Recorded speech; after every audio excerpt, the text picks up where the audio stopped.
તો એકદમ પોચી રૂ જેવી સિંગદાણાની સુખડી તો કોઈ પણ વ્રત યા ઉપવાસમાં ખાઈ શકાય તેવી તો એકદમ ટેસ્ટી પોચી મેલ્ટ એન્ડ માઉથ બની છે આપણી સુખડી. હાય ફ્રેન્ડ્સ, આજે હું શેર કરીશ તમારી સાથે સિંગદાણાની સુખડી બનાવવાની રેસીપી. તો આ સુખડી કોઈ પણ વ્રત યા ઉપવાસમાં ખાઈ શકાય છે એ રીતની આપણે બનાવવાના છે. તો 2 કપ આપણે સિંગદાણા લેવાના છે. તો આગળ મોટી કઢાઈમાં લઈ લઈશું આપણે 2 કપ સિંગદાણાને. આ રીતે તો ઘરમાં રહેલી કોઈ પણ વાડકીનો માપ સેટ કરી લેવાનું છે આપણે. તો પરફેક્ટ માપ સાથે બનાવીશું. હવે આગળ આપણે મોટી કઢાઈમાં લઈ લીધા છે. તો હવે આપણે સિંગદાણાને પહેલાં શેકી લઈશું. આગળ ગેસ પર મૂકી દીધા છે. ધીમા તાપે સરસ એને શેકી લેવાના છે જેથી છોડાનો ભાગ અલગ થઈ જાય એ રીતના.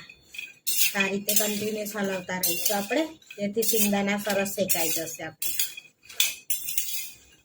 આપણે થોડી વાર સિંગદાણાને શેકી લીધા છે. તો જોઈ શકો છો સરસ એવા શેકાઈ ગયા છે. તો આ રીતનો છોડાનો ભાગ નીકળે છે. સરસ આપણા સિંગદાણા શેકાઈ ગયા છે. તો ધીમા તાપે જ આપણે સિંગદાણાને શેકવાના છે. હવે સિંગદાણાને ગેસ બંધ કરી ઠંડા કરી લઈશું સિંગદાણાને આપણે સરસ એવા. હવે આગળ સિંગદાણાને આપણે ઠંડા કરીને છોલી લીધા છે. આ રીતના જોઈ શકો છો, આ રીતના છોલી લેવાના છે. હવે આપણે એને પીસી લઈશું. તો અહીં આગળ મિક્સરના બાઉલમાં આપણે થોડા સિંગદાણા એડ કરતા જઈશું અને પલ્સ પર એને પીસવાના છે. તો એ વાતનું આપણે ખાસ ધ્યાન રાખવાનું છે, જેથી અંદર તેલ રિલીઝ ના થાય. એટલે મિક્સરને પલ્સ પર ફેરવવાનો છે આપણે અને અચકચરું પીસવાનું છે. પેસ્ટ નથી બનાવી દેવાની એની. તો આગળ આપણે પીસી લીધું જોઈ લઈશું. તો આ રીતનું અચકચરું આપણે પીસ્યું છે, જોઈ શકો છો. હવે આપણે મોટા વાસણમાં કાઢી લઈશું. તો આગળ આપણે આ રીતનું પીસ્યું છે, બીજી વારનું આ રીતનું પીસ્યું છે. અચકચરું જ પીસવાનું છે, પેસ્ટ નહીં બનાવી દેવાની.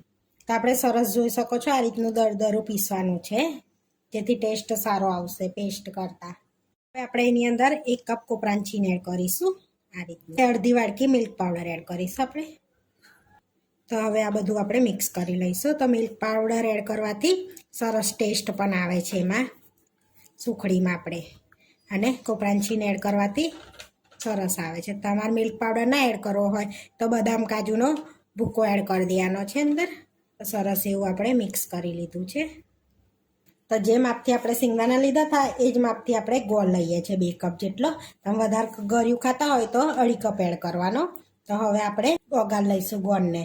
તો આગળ કઢાઈમાં આપણે અડધી વાડકી ઘી લઈ લઈશું. તો અહીંયા મેલ્ટેડ ઘી લીધું છે આપણે. અહીંયા આગળ ઘી મેલ્ટ થઈ ગયું છે. તો ગોળ એડ કરી દઈશું આપણે. જે માપથી આપણે લીધો છે ને એ જ માપથી એડ કરી દઈશું. હવે સરસ મિક્સ કરી અને આપણે એને ખાલી ઓગાળી અને ફુલાડી જ લેવાનો છે ગોળને. તો મિક્સ કરીશું આ રીતે. આપણે ગોળને ખાલી ફુલાડવાનો જ છે ઓગાળીને. એનો પાયો કે એકતાની ચાસણી નથી કરવાની, નહીં તો આપણી સુખડી સારી નહીં બને, કડક થઈ જશે એમ. તો સરસ ઓગાળી લઈશું આ રીતે આપણે. તો આપણે ગોળ સરસ ઓગળી અને ફૂલી ગયો છે, જોઈ શકો છો આ રીતનો. તો હવે આપણે ગેસને બંધ કરી દઈશું અને જે આપણે મિશ્રણ બનાવ્યું છે એ એડ કરી દઈશું અંદર આ રીતે. અને સરસ બધું મિક્સ કરી દઈશું પહેલાં. તો ગેસને બંધ જ રાખવાનો છે. ગેસ ચાલુ હશે તો આપણી સુખડી કડક થઈ જશે સિંગદાણાની. આ રીતે બધું મિક્સ કરી લઈશું. તો આગળ બધું આ રીતનું મિક્સ કરી દીધું છે. તો ફ્લેવર માટે ઇલાયચી પાવડર એડ કરીશું આપણે અને સરસ ફરી પણ મિક્સ કરી લેવાનું છે આ રીતનું. તો આપણું મિશ્રણ સરસ રેડી છે, જોઈ શકો છો આ રીતનું. તો હવે આપણે ઠારી દઈશું, પીસ પાડી લઈશું એમ ઠારી. તો આગળ આપણે ટાટને લઈ લીધો છે. તો ઘીથી ગ્રીસ કરી લીધો છે. તો આપણે જે મિશ્રણ બનાવ્યું છે ને એ એડ કરી દઈશું અંદર આ રીતે.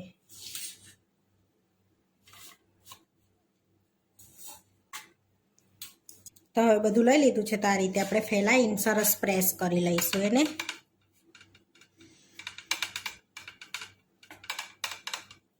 તો આ રીતે વાડકીથી આપણે પ્રેસ કરી લઈશું ને સરસ એવું.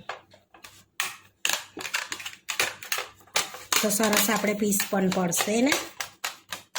તો આ રીતે આપણે સેટ કરી લીધું છે. તો થોડીક બદામની કતરણ એડ કરીશું એની પર આ રીતે ચિપ્સ કરીને પછી એડ કરી દઈશું. એને પણ પ્રેસ કરી લઈશું એટલે અંદર સરસ એ ચોંટી જાય એમ આ રીતે. તો હવે આપણે સેટ કરી દીધી છે તો સરસ હવે થોડી વાર માટે ઠંડી થવા દઈશું એટલે સરસ પીસ પડશે એના. અહીંયા સરસ ઠંડુ થઈ ગયું છે તો આપણે પીસ પાડી લઈશું સરસ એવા. તો જોઈ શકો છો સરસ એવા આપણે પીસ પણ પડે છે, કટ વાગે છે એમ.